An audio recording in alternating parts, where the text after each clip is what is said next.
V Banskej Bystrici sme sa rozhodli zorganizovať ako Európa tento rok znova po minuloročnom úspechu. Rozhodli sme sa to spraviť 4-krát, nakoľko minulý rok to malo veľký úspech a chceme ľuďom dopriať čo najviac možností na pohyb a šport. Je to aj v rámci Európskeho mesta športu, ktorým sa Banská Bystrica pred pár dňami stala. Takže pod touto hlavičkou organizujeme toto športové podujatie.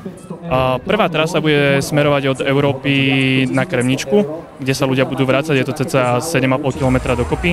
A ďalšie trasy budú na druhú stranu smerom na Kaufland, kadiaľ sa budeme vracať, a posledná jazda bude takisto smerom na Kaufland z finále na našom námestí. S sprievodnými podujatiami budú koncerty, ktoré sa budú konať za každým pred začiatkom jazdy. Snažíme sa podporiť bystrické kapely, čiže dneska je to Slovak Tango, na budúce je to rocková kapela Christmas, potom David Bílek a nakoniec je to DJ Dave.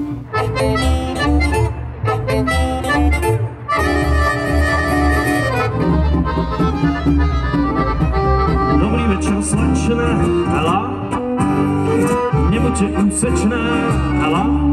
Uvidíme samozrejme, ako úspešná bude táto, dávame do toho veľké nádeje. Okolo 100 ľudí by dneska malo určite štartovať. Už to len rozšíriť na väčšiu časť mesta, ale to samozrejme je závislé od kvality ciest a možností, ktoré budú v meste. Fantastické, super, chytili ste sa.